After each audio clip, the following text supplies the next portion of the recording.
Video کے نیچے subscribe کے بٹن پہ کلک کریں، بیل کے آئیکن پہ کلک کیجئے تاکہ ہر نئی ویڈیو کی نوٹیفیکیشن آپ کو مل جائے۔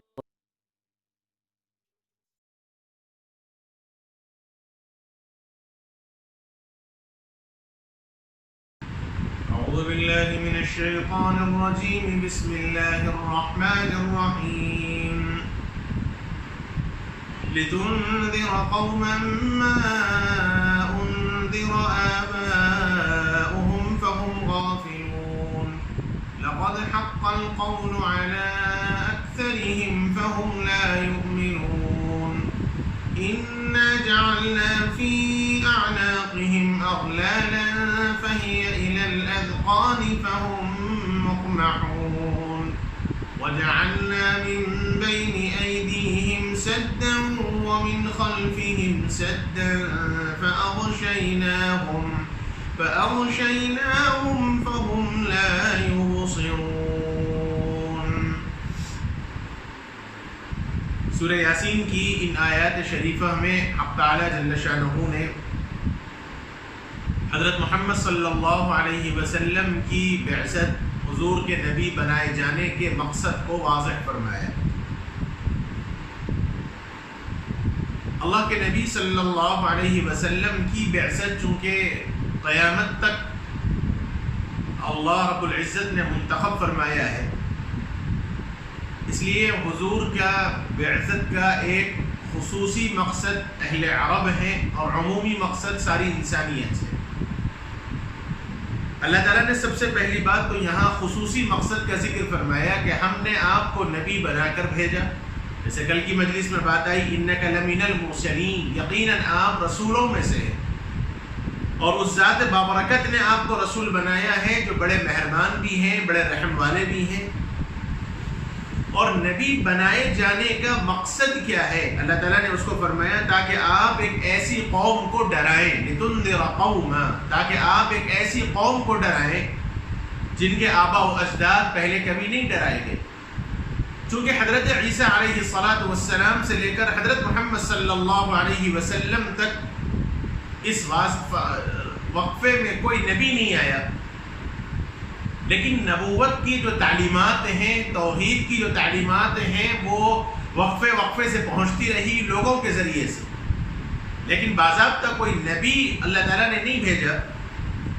تو جیسا نبیوں کے سلسلے کی وجہ سے، نبیوں کی مسلسل آمد و رفت کی وجہ سے توحید کا مضمون اور رسالت کا مضمون جس انداز سے تر و تازہ رہتا ہے، واضح رہتا ہے، وقفہ آ جانے کی وجہ سے فرق آ جاتا ہے۔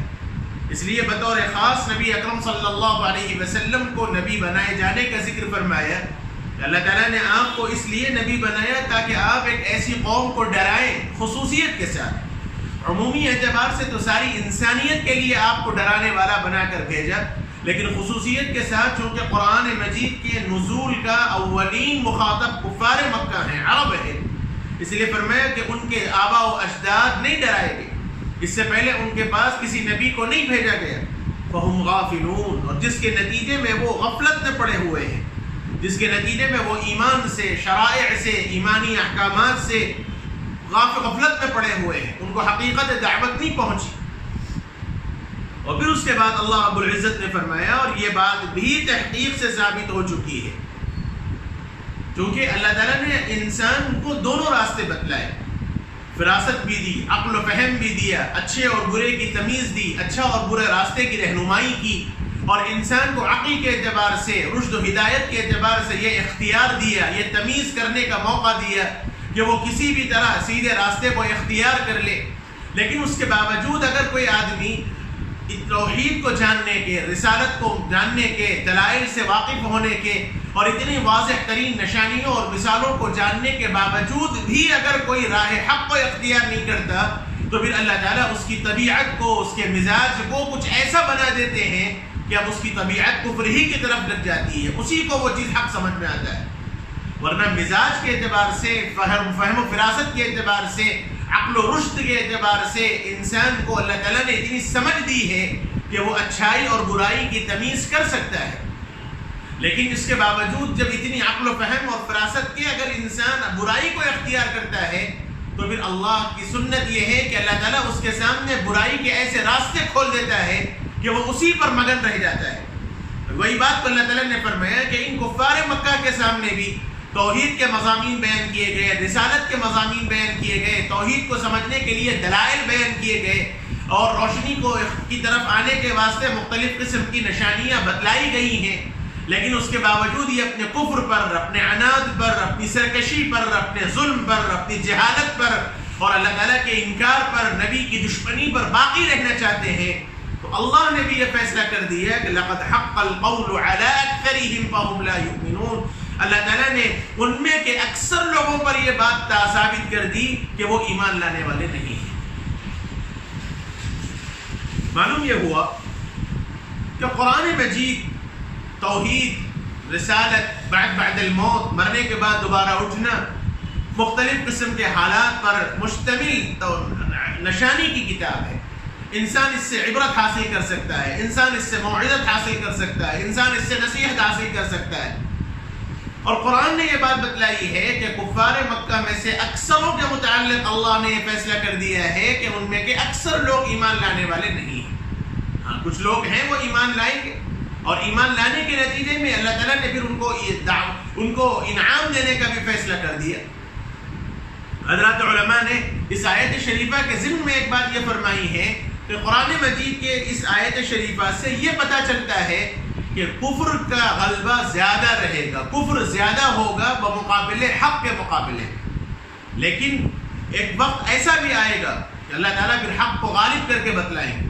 عمومی اعتبار سے یہاں یہ بات فرمائی ہے کہ لقد حق القول على اکثرهم، کہ جو آدمی کفر پر مرے گا، جو آدمی کفر پر اصرار کرے گا، تو اللہ تعالیٰ نے بھی ان کے حق میں یہ فیصلہ کر رکھا ہے کہ وہ ہرگز ایمان لانے والے نہیں. اللہ رب العزت نے یہ فیصلہ کر رکھا ہے. اور پھر اس کے بعد فرمایا انا جعلنا فی اعناقهم اغلالا فہی الی الاذقان فهم مقمحون. حق تعالیٰ جل شانہ فرماتے ہیں کہ ہم نے ان کے گردنوں میں ایک توق ڈال دی. انا جعلنا فی اعناقهم اغلالا، ہم نے ان کی گردنوں میں ایک توق ڈال دیا. فہی الی الاذقان فهم مقمحون، کہ اور وہ توق ٹھوڑیوں تک پہنچے ہوئے ہیں اور جس کے نتیجے میں وہ جھکے ہوئے ہیں. اور پھر ان کے درمیان اللہ تعالیٰ نے ایک آڑ پیدا کر دی اور ان کے پیچھے ایک آڑ رکھ دی، جس کے نتیجے میں ان کی نگاہوں کو ہم نے چھپا دیا اور وہ ان کو نظر نہیں آتا. یہ جو اللہ رب العزت نے گردن میں توق ڈالنے کی بات فرمائی ہے کہ گردن میں ہم نے توق ڈال دیا، اس سے مراد کیا ہے؟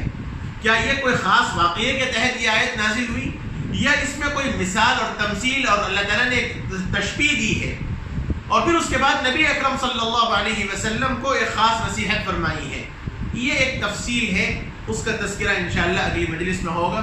وصلی اللہ وسلم وبارک علی نبینا محمد وعلی آلہ وصحبہ اجمعین والحمد للہ.